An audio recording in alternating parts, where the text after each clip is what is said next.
حول ولا قوة إلا بالله العلي العظيم. أعوذ بالله من الشيطان الرجيم. بسم الله الرحمن الرحيم. الحمد لله رب العالمين وبه نستعين.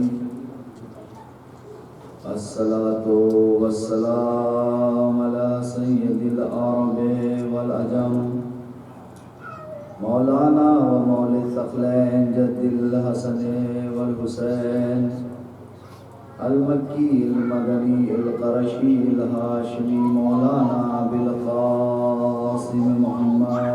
اللهم صل على محمد وآل محمد وعلى آله الطيبين الطاهرين المعصومين المنتخبين المنتجبين من الآن إلى قيام يوم الدين. أما بعد فقد قال سبحانه تعالى في القرآن الكريم بسم الله الرحمن الرحيم. إن الدين عند الله الإسلام. صلوات محمد. اللهم صل على محمد وآل محمد. عزیزان گرامی بالقدر، بزرگان محترم، بزرگان ملت، ماتمداران سید الشہداء، آپ حضرات کی خدمت بابرکت میں سورہ آل عمران کی ایک آیت کی ابتدائی جز کی تلاوت کا شرف حاصل کیا، اور اسی آیت کریمہ کے ذیل میں کچھ معروضات آپ کی خدمت میں پیش کیے گئے۔ آج ہمارے اس سلسلے کی یہ آخری مجلس شب اربعین کی، امام حسین اور شہدائے کربلا کے اربعین کی شب کی مجلس۔ آج بھی ہم اسی آیت کے ذیل میں کچھ معروضات آپ کی خدمت میں رکھیں گے اور ختم دعا۔ ارشاد پروردگار عالم ہو رہا ہے کہ اللہ کے نزدیک جو دین ہے وہ دین اسلام ہے، اور دین اسلام جس کے بارے میں سب سے پہلی والی مجلس میں ہم نے تفصیلی بیان کیا تھا کہ دین کیا ہے، اسلام کیا ہے اور شریعت کیا ہے۔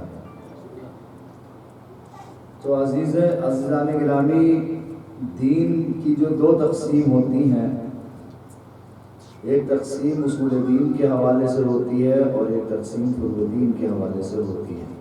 یہ جو دو تقسیمات ہیں کہ اصول دین، جیسا کہ ہم دیکھتے ہیں کہ جو مدرسوں میں ابتدائی کتابیں پڑھائی جاتی ہیں ان میں جو ہے 5 بیان کیے جاتے ہیں اور فروع دین 10 بیان کیے جاتے ہیں۔ تو یہ جو اصول دین ہے، یہ آپ سمجھیں کہ فقط یہی اصول دین ہے، ان کے علاوہ اصول دین نہیں ہے؟ ان کے علاوہ بھی اصول دین ہے۔ صرف یہی فروع دین ہے جو 10 ہیں، اس کے علاوہ کچھ فروع دین نہیں ہے؟ کیا یہی واجب ہیں؟ اس کے علاوہ بھی فروع دین ہیں۔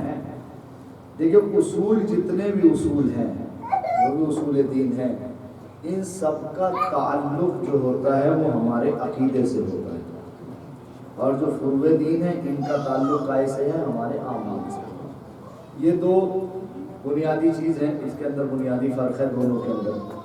کیا ایک کا تعلق عقیدے سے ہے اور ایک کا تعلق جو ہے کیا ہے؟ وہ ہمارے اعمال سے۔ عقیدہ ایک الگ چیز ہے، اعمال ایک الگ، یعنی دونوں کا تعلق اپنا اپنا ہے۔ تو اصول دین کتنے ہیں؟ 5 ہیں۔ اگر ہم یہ چاہیں کہ صرف یہ 5 ہی ہیں، نہیں، اس کے علاوہ بھی ہیں۔ اب میں ایک آدھ مثال دوں گا تو یہ میری بات شاید واضح ہو جائے گی۔ فروع دین کتنے ہیں؟ 10 ہیں۔ تو کیا مولانا یہ 10 ہی کے 10 جو ہے واجب ہیں؟ اس کے علاوہ جو اور چیزیں ہیں کیا وہ جو ہے کیا فروع دین میں نہیں ہیں؟ وہ بھی تو چیزیں واجب ہیں؟ تو نہیں، ایسا نہیں ہے۔ یہ 10 جو ہیں ایک طرح سے یہ فہرست ہے، یعنی یہ عام ہے۔ انہی 10 کے اندر جو ہے کیا ہے اور بھی بہت سی چیزیں جو ہے وہ شامل ہیں۔ مثال کے طور پر فروع دین ہوئے 10، تو 10 جو ہیں ان میں پہلا نماز ہے، روزہ ہے، حج ہے، زکوٰۃ ہے، خمس ہے، یہ ساری چیزیں ہو گئی۔ تو کیا یہی واجب ہے؟ اس کے علاوہ اور کوئی چیز واجب نہیں ہے؟ ہم کہیں کہ بھائی پڑوسی کا خیال رکھنا واجب ہے یا نہیں ہے؟ یتیموں کی پرورش کرنا واجب ہے یا نہیں ہے؟ ماں باپ کا خیال رکھنا ضروری ہے یا نہیں ہے؟ بھائی کو بھائی کا خیال رکھنا واجب ہے یا نہیں ہے؟ تو یہ ہے، تو پھر یہ 10 ہی کی فہرست کیوں بیان کی گئی، انہیں کیوں چھوڑ دیا گیا؟ تو اب میں آپ کی خدمت میں ایک جملہ کہہ دوں، شاید یہ میں نے پہلی مجلس میں بھی ذکر کیا تھا کہ یہ جو 10 ہیں، ان 10 کو ہی آپ فروع دین نہ سمجھیں، بلکہ یہ فروع دین کی 10 کتابیں ہیں۔ جب ہم انہیں کھول کے پڑھنا شروع کریں گے تو اس میں سے بہت سی چیزیں نکل کے آئیں گی، یعنی جب انہیں ہم پڑھیں گے تو بہت سی چیزیں جو ہے کیا ہے وہ ہمارے سامنے نکل کر آ جائیں گی، تو ہمیں پتہ چل جائے گا کہ فروع دین کی ایک فہرست جو ہے کیا ہے وہ طویل ہے۔ اسی طرح سے آپ جو ہے اصول دین کو لے لیجئے، جن کا تعلق جو ہے کائے سے ہمارے عقیدے سے ہے، تو آپ یہ نہ کہیں کہ صرف یہ 5 ہی چیزیں جو ہے کیا ہے عقیدے سے تعلق رکھنے والی ہیں۔ اگر ہم کہیں 5 ہی چیزیں عقیدے سے تعلق رکھنے والی ہیں تو کوئی ہم سے یہ کہے گا بھائی فرش اعضا کیا ہے، مجلس کیا ہے، تابوت کیا ہے، علم کیا ہے؟ سوال ہے نا۔ ہم تو کیا کہتے ہیں کہ بھائی یہ فرش اعضا ہماری عقیدت ہے، مجلس ہماری عقیدت ہے، تعزیہ بنانا ہماری عقیدت ہے، تابوت برآمد کرنا ہماری عقیدت ہے، علم اٹھانا ہماری عقیدت ہے۔ کوئی کہے کہ یہ تو اصول دین میں ہے ہی نہیں، وہاں تو ان کا کوئی تعلق ہی نہیں ہے، اس لسٹ میں تو یہ ہے ہی نہیں۔ تو عزیزوں جیسے فروع دین میں آپ کی خدمت میں نے عرض کیا کہ وہ 10 کتابیں ہیں، اگر انہیں کھولا جائے تو پھر بہت سی چیزیں جو ہے کہ نکل کر آئیں گی۔ اسی طرح سے اگر ہم یہ کہیں کہ یہ عقیدے میں کہاں سے آ گئی، تو میں اتنا ہی عرض کروں گا ذرا امامت کی کتاب تو کھول کے دیکھیے، جو امامت کی فہرست، کون سی فہرست میں امامت؟ امامت اصول دین کی فہرست میں آپ اس والی کتاب کو کھولیں گے تو آپ کو مجلس بھی مل جائے گی، ماتم بھی مل جائے گا، علم بھی مل جائے گا، تعزیہ بھی مل جائے گا۔ صاحب کا تعلق عقیدے سے ہے نہیں ہے، ٹھیک ہے؟ تو 2 چیزیں ہو گئی ہیں، ایک کا تعلق عقیدے سے ہے اور ایک کا تعلق کیسے ہے؟ عمل سے۔ اب ذرا سا جو ہے کیا ہے بالکل متوجہ ہو جائیں، اور اگر کوئی باہر سے آنے والا ہے تو وہ بھی اندر آ جائے، اور تھوڑا سا میری درخواست ہے محمد آل محمد بلند آج مل کے بیٹھیں، ذرا مجھے بھی بتائیں۔ اللہم صلی علی محمد وآل محمد۔ تو یہ دو چیزیں ہو گئیں، ایک کا تعلق عقیدے سے ہے اور ایک کا تعلق عمل سے۔ اصول دین کا تعلق کیسے ہے؟ عقیدے سے، اور فروع دین کا تعلق کیا ہے؟ عمل سے۔ اب میں جملہ آپ کی سماعتوں کے حوالے کرنا چاہتا ہوں۔ اصول دین اور فروع دین کا فرق یہی ہے کہ ایک کا تعلق عقیدے سے اور ایک کا تعلق عمل سے۔ اب میں ایک جملہ اور کہہ دوں تاکہ بات جو ہے یہاں تک جو ہے کیا ہے پہنچ جائے دل بھائی ہمارے۔ کیا ہے؟ ایک کا تعلق عقیدے سے اور ایک کا تعلق جو ہے کیا ہے احکام سے، نہیں اعمال سے۔ جس کا تعلق عقیدے سے ہے اس میں تقلید کی ضرورت ہی نہیں ہے، اور جس کا تعلق احکام سے ہے، اعمال سے، اس میں تقلید کی ضرورت ہے۔ یہ بالکل فرق واضح ہو گیا۔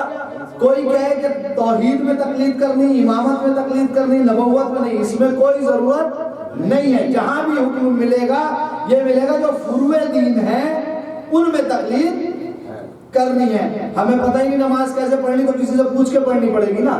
اگر بغیر پوچھے پڑھیں گے تو خراب ہو جائے گی، تو کیا فائدہ ہوگا؟ بغیر پوچھے نا علمی میں پڑھے جائیں گے، بھائی مجھے پتہ ہی نہیں کیسے پڑھے، تو کسی سے تو پوچھنا پڑے گا نا۔ روزہ کیسے رکھنا کسی سے تو پتہ کرنا پڑے گا۔ حج کے ارکان کیا ہیں کیسے ہمیں پتہ کرنا پڑے گا۔ چاہے ہمیں جو ہے آج کل ہمارے جو چودھری صاحب آئے ہیں نا، ہم چاہے ان سے ہی پوچھیں کہ چودھری صاحب آپ کہتے ہیں آپ نے کیا کیا کیا وہاں، تو پوچھا تو صحیح، کیونکہ یہ جانتے۔ تو فروع دین میں کیا ہے تقلید، اور اصول دین میں تقلید کی ضرورت نہیں ہے۔ اب تھوڑا سا اور بات کو جو ہے نا آگے بڑھا۔ اصول دین کا تعلق کس سے ہے؟ عقیدے سے، اور جو ہے فروع دین کا تعلق کس سے ہے؟ آپ تیار ہو گئے تو جملہ سن لیجئے، دیکھیں اصول دین یعنی عقیدہ، فروع دین یعنی اعمال۔ ان دونوں میں فرق یہ ہے کہ عقیدہ کبھی بدلا نہیں جاتا۔ ہائے ہائے عزیزوں جملے کی قدر کیجئے گا میرے۔ عقیدہ بدلا نہیں جاتا، عقیدہ بدلا نہیں جاتا، اعمال کو بدل دیا جاتا ہے۔ عقیدے کے لیے حکم یہ ہے کہ اسے چھپایا تو جا سکتا ہے۔ عزیزوں نہیں ایسے نہیں، اتنی شانتی سے نہیں، آپ اتنے آرام سے سنیے، خاموش ہے۔ عقیدے کے لیے کیا ہے کہ عقیدہ چھپایا جا سکتا ہے، بدلا نہیں جا سکتا، اعمال بدلے بھی جا سکتے ہیں۔ واضح ہو گئی نا. اصول دین ہے عقیدہ ہے، فروع دین ہے اعمال. عقیدہ بدلا نہیں جا سکتا، چھپایا جا سکتا ہے. فروع دین ہے اعمال، ان کو بدلا بھی جا سکتا ہے. اب کوئی آپ میں سے کوئی جوان کھڑا ہو کہ مولانا بڑی زور لگا کہ آپ نے یہ جملہ کہہ دیا، کیا کوئی دلیل ہے آپ کے پاس کہ عقیدہ بدلا نہ جائے، عقیدہ چھپایا جاتا ہے اور اعمال بدلے جا سکتے ہیں؟ ارے سب سے واضح دلیل ہمارے پاس ہے علی ابن یقین کی. اگر علی ابن یقین کی تاریخ آپ کے ذہن میں ہو، علی ابن یقین کی سب سے بڑی دلیل ہے ہماری نگاہ میں. ارے جب حاکم وقت سے کسی نے شکایت یہ کی تھی کہ یہ تو موسیٰ کاظم کا چاہنے والا ہے، ان کی شریعت پر عمل کرتا ہے، تو امام نے کیا حکم دیا کہ علی ابن یقین آج سے تم اپنے وضو کو بدل دو. واضح ہو رہی نا بات ہے؟ کیا کہا تھا کہ تم آج سے اپنے وضو کو بدل دو. کیا امام نے یہ کہا تھا کہ تم حاکم کے سامنے جا کے کہہ دو کہ میں موسیٰ کاظم کو مانتا ہی نہیں؟ ملا کہیں تاریخ میں؟ آپ نے بزرگان بہت مجلسیں سنی ہوں گی، بہت مقررین کو سنا ہوگا، لیکن کسی نے یہ جملہ آپ کی خدمت میں پڑھا نہیں؟ پڑھا نا. کیا کہا امام نے جب شکایت ہوئی؟ کون ہے علی ابن یقین؟ جانتے ہیں؟ بچوں کے لیے ذرا سا عرض کروں. علی ابن یقین ہارون رشید کی جو خلافت ہے، اس کی جو حاکمیت ہے، اس کے اندر وزیر ہیں. علی ابن یقین مولا کے چاہنے والے ہیں اور مولا سے بہت محبت کرتے ہیں علی ابن یقین. اور اب آپ سوال یہ آ جائے کسی میرے چھوٹے کے ذہن میں کہ اگر مولا کے چاہنے والے تو ظالم کے یہاں کیوں نوکری کر رہے ہیں، وہاں وزارت کیوں سوال رکھی ہے، وہاں کیا ضرورت ہے؟ تو اس کے لیے اس میں ایک جملہ سنیں. علی ابن یقین نے متعدد مرتبہ مولا سے یہ کہا کہ مولا میں اس جو ہے کیا ہے وزارت کو، اس نوکری کو چھوڑنا چاہتا ہوں. لیکن مولا نے، ہمارے ساتویں امام نے ہمیشہ علی ابن یقین سے یہ کہا کہ دیکھو علی ابن یقین، جب تک تمہاری یہ نوکری کرنے سے ہمارے چاہنے والوں کا فائدہ ہے. ایک عجیب جملہ ہے یہ، مولا کا جملہ ہے کہ اگر ہمارے چاہنے والوں کا فائدہ ہے تو تمہارے لیے نوکری اور ملازمت جائز ہے. تم اس نوکری کو کرتے چلے جاؤ، اسے وزارت کو سنبھالتے چلے جاؤ. جس دن فائدہ ختم ہو جائے گا آپ نوکری ختم کر دیں. کس نے کہا یہ؟ ہمارے ساتھ میں امام نے کہا. کس سے؟ علی ابن یقین سے. تو یہ کوئی معمولی بات نہیں، معمولی جملہ نہیں کہا تھا. کیا کہا کہ جب تک ہمارے شیعوں کا فائدہ ہے.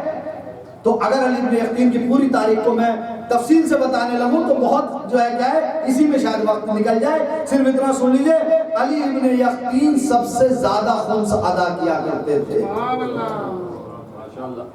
وزیر تھے اور ایک بڑی حکومت کے وزیر تھے تو ان کی تو انکم بھی ہوگی، تو وہ بہت زیادہ خمس ادا کیا کرتے تھے اور سارا خمس امام کی خدمت میں بھیجتے تھے. کون ہے یہ؟ علی کا چاہنے والا. یہ کون ہے؟ امام کا چاہنے والا جو خمس کا پابند ہے، جو خمس ادا کرتا ہے، جو خمس نکالتا ہے. اور اس کو کہاں بھیجتا ہے؟ امام کی خدمت میں بھیجتا ہے. اب میں یہاں جملہ کہنے پہ مجبور ہو گیا کہ بہت سے لوگ اب بھی اعتراض کرتے ہیں کہ ایک حصہ امام کو کیوں دیا جا رہا ہے. قرآن مجید میں ہے کہ تمہارے مال کا 5 حصہ اللہ کے لیے ہے، اس کے رسول کے لیے ہے. یہ تو خمس کا جو ہے حکم ہے قرآن مجید میں. تو علی کا، مولا کا چاہنے والا کیا خمس نکالتا ہے، سب سے زیادہ پیسہ امام کی خدمت میں پہنچاتا ہے. اور اس کا فائدہ کیا ہوتا ہے؟ امام جتنے بھی امام کے چاہنے والے ہیں سب کو جو ہے کیا ہے اس سے مدد کرتے ہیں. امام سب کے جو ہے کیا ہے حالات کو جو ہے کیا ہے وہ درست کر دیتے ہیں. ایک جملہ اور سن لیجئے، اگر ہم خمس اور زکوٰۃ کے پابند ہو جائیں نا تو ہماری پوری شیعت قوم میں نا کوئی آپ کو نادار نہیں ملے گا، لیکن پابند ہونا پڑے گا. ہمیں خمس اور زکوٰۃ کی طرف متوجہ ہونا پڑے گا اور نکالنا پڑے گا. کیوں؟ اس لیے کہ خمس ہی تو ہمارے مال کو پاک کرتا ہے، زکوٰۃ ہی تو ہمارے مال کو پاک کرتی ہے. اگر کسی نے اپنے مال سے خمس نہ نکالا اور اس کپڑے میں جو ہے کیا نماز بھی پڑھ رہا ہے تو شاید اس نماز میں اشکال ہو جائے. کیوں؟ اس میں خمس میں ایک حصہ نہیں ہے بلکہ 2 حصے ہیں، ایک امام کا حصہ ہے اور ایک غریب سید کا حصہ ہے.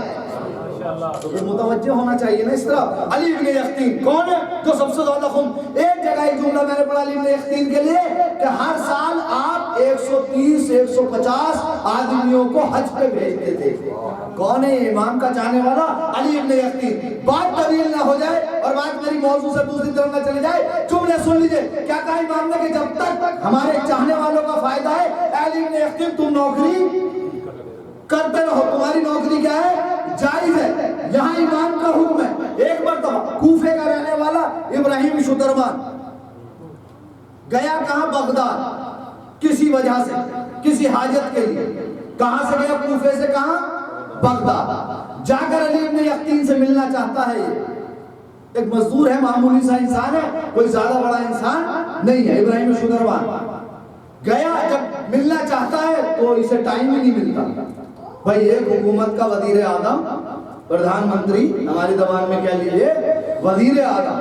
ابھی ہمارے آپ کے انڈیا پاکستان میں ہم اپنے وزیر اعظم سے ملنے کے لیے کتنی جو ہے ہمیں زحمتیں کرنی پڑیں گی, بڑی جو ہے مشقتیں کرنی پڑتی. وہ علی ابن یقطین بھی جو ہے بڑی حکومت کے وزیر اعظم ہے لیکن یہ ابراہیم شترمان ملنے کے لیے جاتا, ملاقات ہی نہیں ہوتی 3 دن تک. 3 دن کے بعد ملاقات ہوئی. علی ابن یقطین نے تھوڑا ابراہیم شترمان کو ہلکے میں لیا. کیا لیا؟ بہت ہلکے میں لے کر بات کو جو ہے کیا ہے وہ ہلکے میں لیا اور ختم کر دیا. ابراہیم شترمان اپنے گھر آ گئے, علی ابن یقطین اپنے کاموں میں مصروف ہو گئے. اب جو حج کا زمانہ آیا تو علی ابن یقطین ہر سال حج کرنے جاتے تھے. حج کے بعد مولا کی زیارت کے لیے جاتے تھے, یعنی پہلے بیت اللہ کی زیارت کی پھر اللہ کے خاص نمائندوں کی زیارت. تو امام کی زیارت کے لیے جب علی ابن یقطین گئے اور جیسے دق الباب کیا, عزیزوں روایت بتاتی امام نے اپنے منہ کو پھیر لیا. امام نے اپنے چہرے کو پھیر لیا. اب بتائیے علی ابن یقطین جیسا آدمی اگر امام چہرہ پھیر لیں تو کیا کیفیت ہوگی علی ابن یقطین کی. علی ابن یقطین سے جیسے امام نے چہرے کو پھیرا علی ابن یقطین پریشان ہو گئے, بے چین ہو گئے اور انہیں جو ہے قرار نہیں آیا. ایک مرتبہ ہاتھوں کو جوڑا, کہا مولا میری ایسی کیا خطا ہو گئی جو آپ نے مجھ سے اپنے روح کو پھیر لیا. تو عجیب جملہ مولا نے ارشاد فرمایا کہ علی ابن یقطین اگر تم ابراہیم کے ساتھ رویہ صحیح اختیار کرتے تو ہمارا رویہ تمہارے ساتھ یہ نہیں ہوتا. کس کے ساتھ؟ ابراہیم شترمان کے.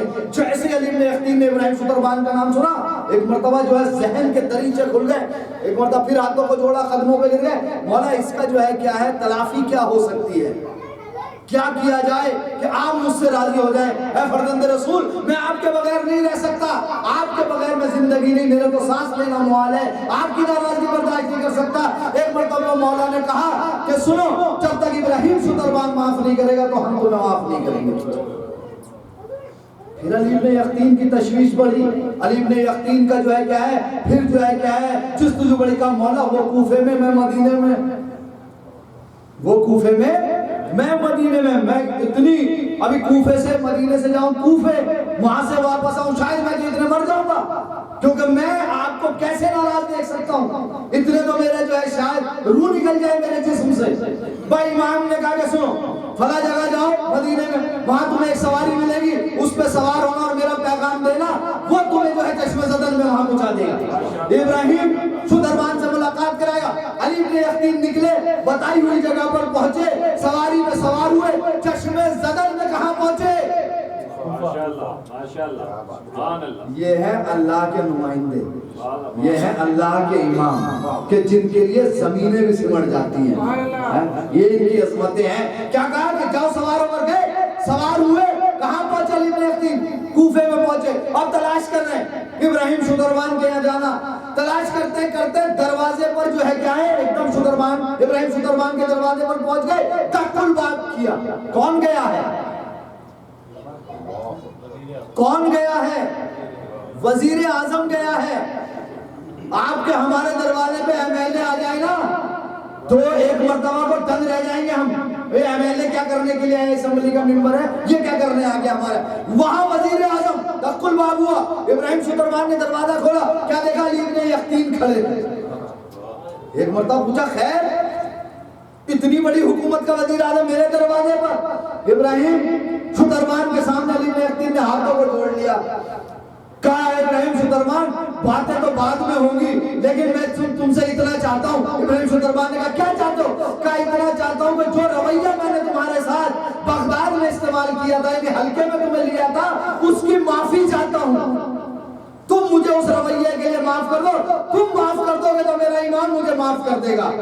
ابراہیم شتروان نے کہا کہ میں نے تمہیں معاف کیا، میرے اللہ نے تمہیں معاف کیا۔ اب عزیزو اگلا جملہ سنیے گا، اگلا جملہ، امام کی معرفت رکھیے، امام کے چاہنے والوں کی معرفت رکھیے۔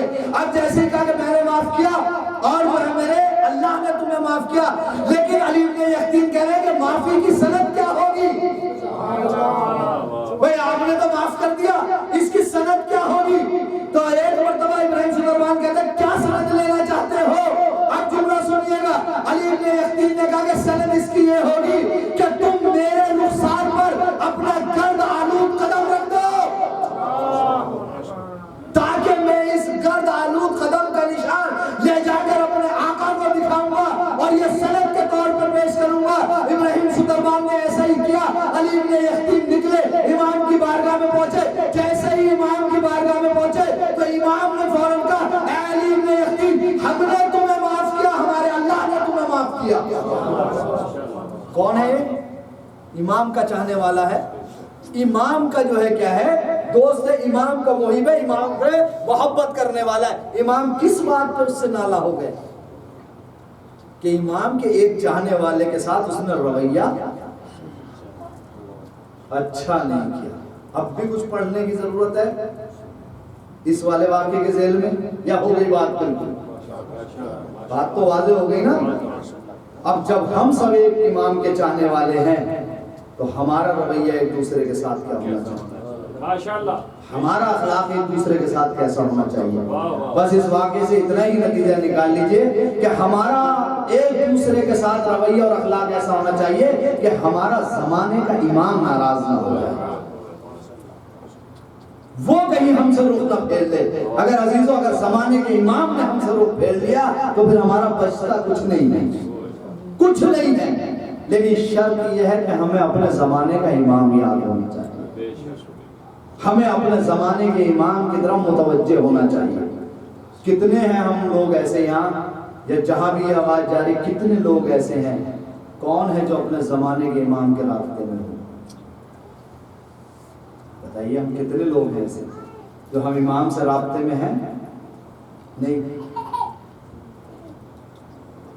سب سے کامیاب انسان وہ ہے، کامیاب انسان دنیا میں جو اللہ کے رابطے میں، جو اللہ کو ٹائم دیتا ہے۔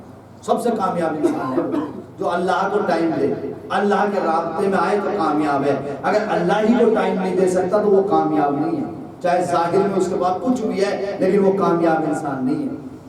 ہم کتنا ٹائم دے رہے ہیں؟ ہم تو 2 رکعت کا ٹائم نہیں دے پاتے اللہ کو۔ 2 رکعت کا ٹائم، یہی تو ٹائم ہے اللہ کو دینے کا۔ صرف کتنی رکعتوں کا ٹائم مانگا ہے اللہ نے؟ سارے دن میں 17 رکعت کا ٹائم مانگا ہے، لیکن ہم تو 2 رکعت کا نہیں دے پا رہے عزیزو۔ تو ہم 17 رکعت کا کیا دیں؟ صبح کی کتنی رکعت رکھی اللہ نے؟ 2۔ کب اٹھتا آدمی؟ بڑی جھنجھل میں اٹھتا صبح میں، ابھی تو سویا تھا، نماز کا ٹائم ہو گیا۔ عزیزو اللہ کو آپ کی رکعتیں نہیں چاہیے۔ اگر اللہ چاہتا تو صبح میں 10 رکعت رکھ دیتا کہ بیچارہ سارے دن سویا نہیں، رات میں جب اسے اٹھوا ہی رہے ہیں تو اسے 10 پڑھوا لیں۔ لیکن اللہ کو رکعتیں نہیں چاہیے، تمہاری حاضری چاہیے کہ تم میرے بندے ہو، تم حاضر ہو یا نہیں ہو۔ تو عزیزو کیا ہے کہ ایک دوسرے کے ساتھ امام کے اس واقعے سے کیا ملا؟ کامیاب انسان کون ہو سکتا ہے؟ جو اللہ سے رابطے میں، جو اپنے امام سے رابطے میں ہو۔ آج ہم پر کتنی پریشانیاں آتی ہیں، کتنی مشکلیں آتی ہیں، آپ بتائیے ہم کتنا امام سے رابطہ کرتے ہیں، کتنا اپنے امام سے گفتگو کرتے ہیں؟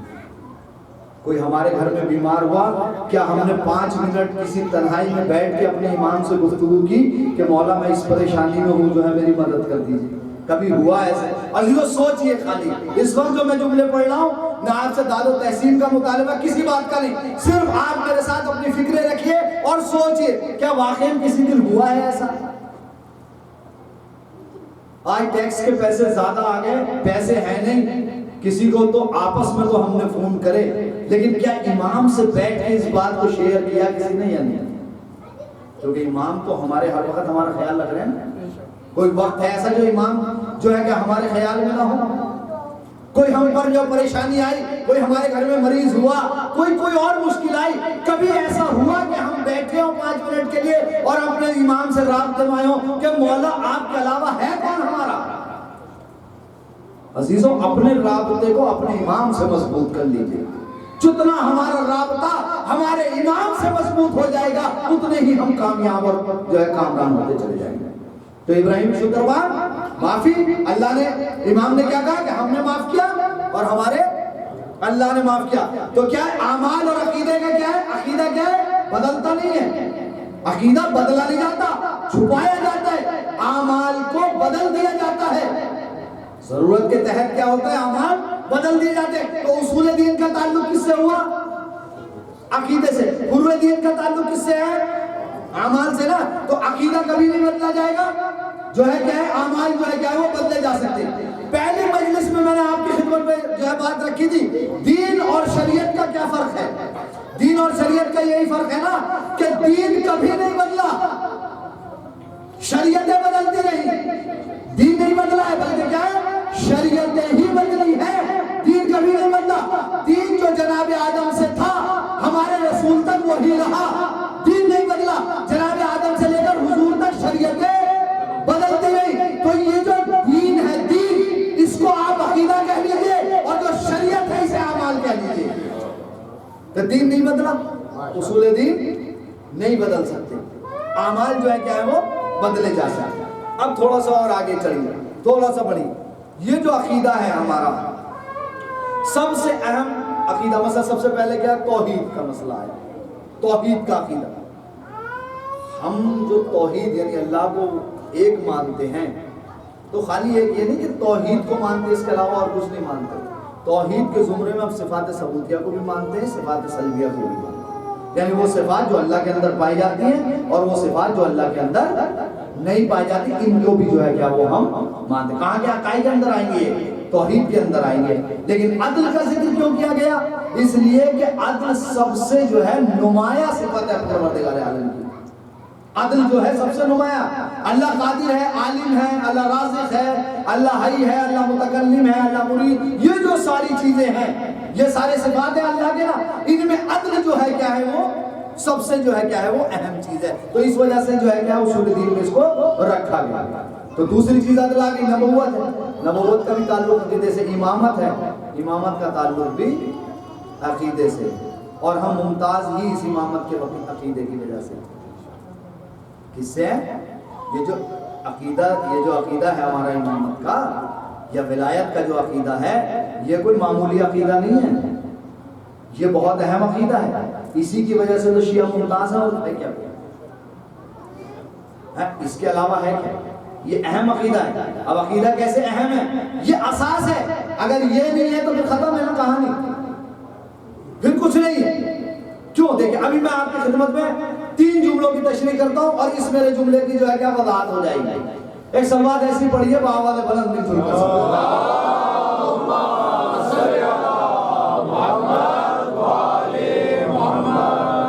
بات جو ہے تھوڑی گرا تو نہیں گزر رہی. ایک سلوات اور پڑھ دیجئے باز.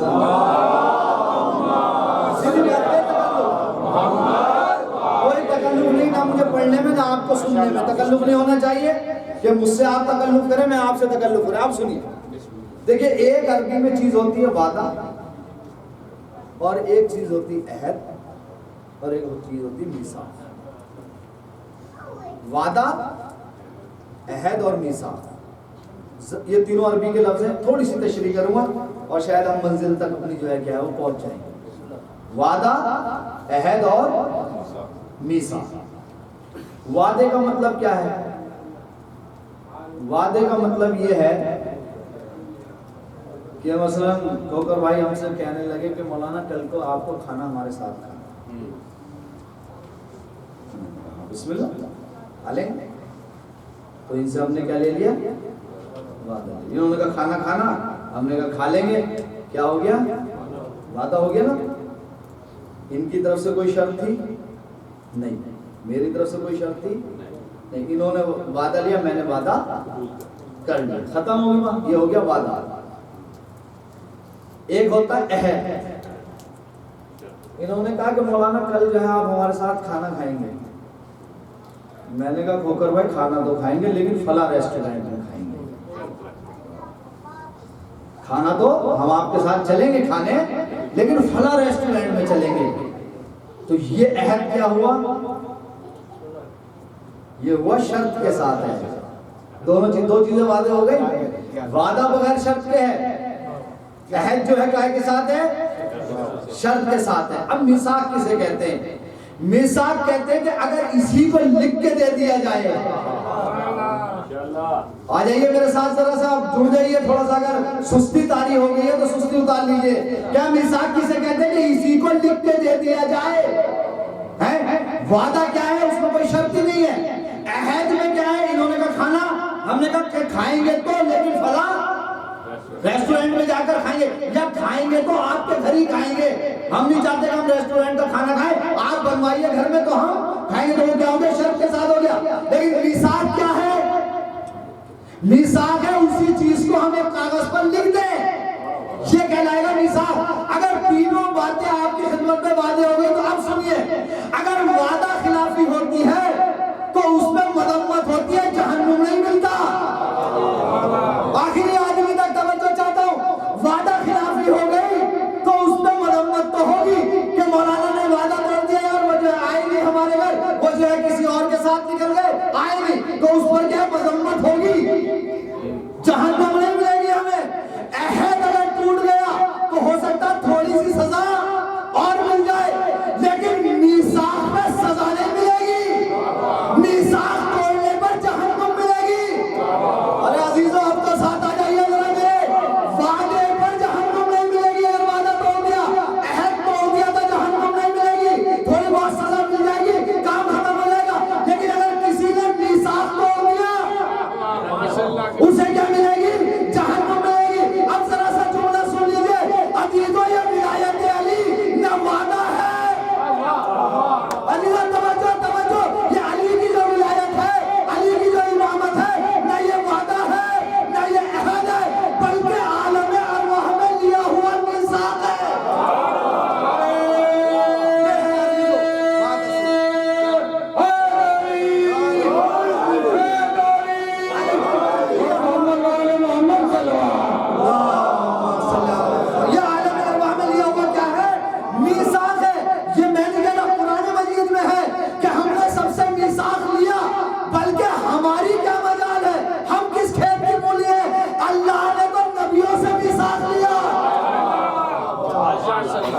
جب تک ہر نبی نے نبوت کا میثاق نہ لے لیا، محمد کی رسالت کا میثاق نہ لے لیا، علی کی ولایت کا میثاق نہ لے لیا، تو انہیں نبوت عطا نہ کی گئی. نعرہ تکبیر، نعرہ رسالت،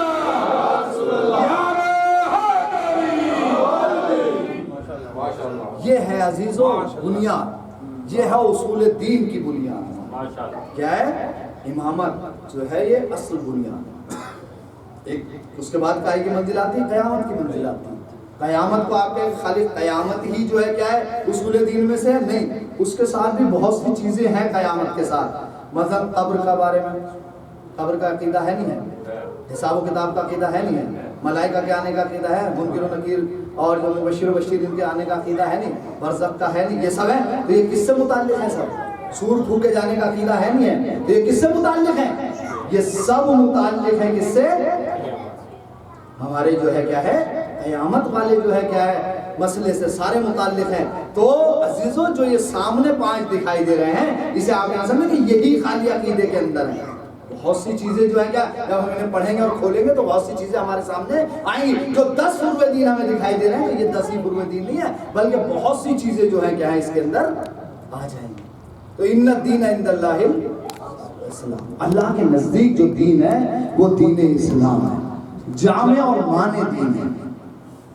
ایک ایسا دین ہے جو قیامت تک باقی رہے گا، وہ کبھی ختم ہونے والا نہیں ہے. اور یہ دین آیت الکرسی کی جو وہ آیت ہے آپ کو یاد ہے، لا اکراہ فی الدین، اور اس دین میں کسی طرح کی زور و زبردستی بھی نہیں ہے کہ کوئی انسان یہ سمجھے کہ اس میں زبردستی ہے، زور ہے، یا اس میں جو ہے کیا وہ پریشانی ہے. نہیں، اس میں کوئی پریشانی نہیں ہے. ایک مرتبہ ایک انسان اپنے کو دین پر کا پیروکار تو بنا لے، دین پر عمل کرنا تو سیکھ جائے، اسے کسی طرح کی کوئی مشکل ہی نہیں آئے گی جب اس کا عادی ہو جائے گا۔ جب ہمیں نماز پڑھنے کی جو ہے کیا مطلب عادت ہی نہیں ہے، یا ہمیں جو ہے کیا اٹھنے کی صبح کو وہ نہیں ہے، سکت ہی نہیں ہے، تو پھر ہمیں نماز صبح کی جو ہے کیا مشکل لگے گی، نماز ظہر مشکل لگے گی، نماز مغربین مشکل لگے گی۔ لیکن جب ہم روز پڑھنے لگیں گے تو ہمارے عادت نہیں، پھر وہ جو ہے ایسا لگاؤ ہمیں پیدا ہو جائے گا کہ وہ ہماری عبادت کرتی چلی جائے گی، اور پھر انسان جو ہے کیا ہے جڑتا چلا جائے گا اپنے پروردگار عالم سے۔ تو انسان کو اگر کامیاب ہونا ہے، وہ بات کو مکمل کر دوں اور بات کو ختم کر دوں، انسان کو اگر کامیاب ہونا ہے تو کیا کرنا ہے؟ اسے اللہ کو ٹائم دینا ہے۔ سب سے پہلا کام ہے کیا؟ انسان اگر کامیابی چاہتا ہے تو اللہ کو ٹائم دے۔ انسان اگر کامیاب بننا چاہتا ہے تو کیا کرے؟ اپنے رشتہ داروں کے ساتھ اچھا سلوک کرے۔ اگر انسان کامیاب بننا چاہتا ہے تو اپنے دشمن کے ساتھ اچھا کردار پیش کرے۔ اگر انسان کامیاب بننا چاہتا ہے تو اپنے جانے کے بعد اپنے پیچھے کچھ ایسا چھوڑ کر جائے جو اس کی کامیابی کی ضمانت ہو۔ ایک کامیاب انسان ان 4 نسخوں سے کامیاب بن جائے گا۔ کیا؟ پہلے اللہ کو ٹائم دینا ہے، دوسرا کیا کرنا ہے؟ اسے اپنے رشتہ داروں کے ساتھ اچھا سلوک کرنا ہے، تیسرا اپنے دشمن کے ساتھ اچھا سلوک کرے، چوتھا کیا؟ کوئی ایسا کام کر کے چلا جائے اس دنیا سے جو وہ رہتی دنیا تک یاد رہ جائے۔ اب یہ 4 چیزیں میں نے بتا دی، اسے میں اور مضبوط کر دوں تاکہ کوئی بات جو ہے ہلکی نہ رہ جائے۔ اب سنیے، رسول اکرم سے زیادہ کوئی کامیاب ہے؟ نہیں ہے نا۔ ایک انسان کو کامیاب ہونے کے لیے 4 چیزیں چاہیے نا، اللہ کو وقت دینا ہے، رشتہ داروں کے ساتھ اس میں سلوک کرنا ہے، دشمنوں کے ساتھ اچھا برتاؤ کرنا ہے، اپنے بعد کچھ ایسا چھوڑ کر جانا ہے ماشاءاللہ جو کیا ہے اس کے رہتے جو ہے دنیا تک جو ہے کیا وہ یاد کیا جائے۔ اب رسول کی زندگی میں ان 4 چیزوں کو دیکھ لیجئے۔ اللہ کو وقت دینا ہے، ارے اللہ کو اللہ کے رسول نے اتنا وقت دیا، اتنا وقت دیا کہ اللہ کو کہنا پڑا اے میرے رسول، اے میرے حبیب، ذرا کم عبادت کیا کرو۔ ہے نہیں ایسا کسی کے لیے کہا؟ نبی کے علاوہ کسی کو نہیں کہا قم اللیل الا قلیلا، ہے میرے حبیب کم کھڑے ہو، رات میں عبادت کم کرو۔ رسول نے اتنی کامیاب زندگی گزاری، اتنا اچھا سلوک رشتہ داروں کے ساتھ کیا، اتنا اچھا سلوک رشتہ داروں کے ساتھ کیا کہ دونوں نمازوں کو کاندھے پہ لیے رہے۔ اور عزیزوں ذرا توجہ چاہیے ہے، دونوں نمازیں کاندھوں پر ہے۔ ایسا سلوک ہے کہ اگر نماز کی حالت میں نوازہ پشت پہ بھی آ جائے تو یہ سلوک ہے۔ اور جملہ سنیے، ایسا سلوک پیش کیا ہے رسول نے کہ جب اعلان رسالت کیا تو سب سے پہلے خدیجہ نے کہا کہ میں تم پر ایمان بھی لائی اور تمہاری صداقت کا اقرار کرتا ہوں۔ یہ کس کا کیا کردار ہے؟ یہ رسول کا کردار ہے۔ 2 منزلیں ہو گئی، تیسری منزل دشمن کے ساتھ اچھا برتاؤ۔ دشمن کے ساتھ رسول کا برتاؤ دیکھے فتح مکہ میں ابو سفیان جیسا انسان آ گیا تو اللہ کے رسول نے اسے بھی معاف کر دیا۔ کیا نہیں کیا، یہ تو تاریخ ہے۔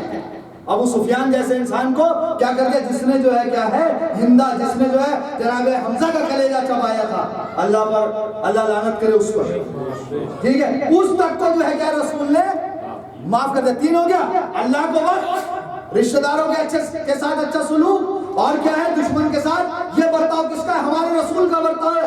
اور چوتھی چیز، اپنے جانے کے بعد کچھ ایسا چھوڑ کر جائے تو رسول کی زندگی میں دیکھ لے، جب رسول جانے لگے تو کیا کہہ گئے؟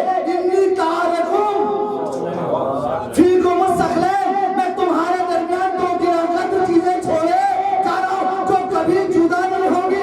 ارے یہ 2 گراں چیزیں ہیں کیا؟ ایک اللہ کا کلام قرآن مجید ہے، ایک رسول کے اہل بیت ہے۔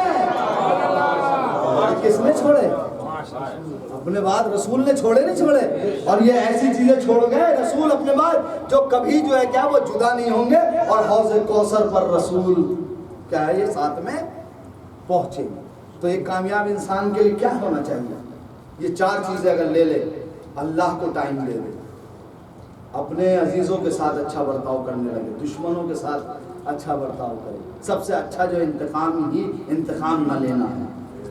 سب سے اچھا انتقام کیا ہے؟ انتقام نہ لیا جائے، جو چھوڑ دیا جائے، ٹھیک ہے۔ اپنے بعد کے لیے کچھ ایسا کر جاؤ، ایسے آثار چھوڑ جاؤ جو آپ کو قیامت تک کے لیے کام آئے، آپ کے جانے کے بعد کام آئے۔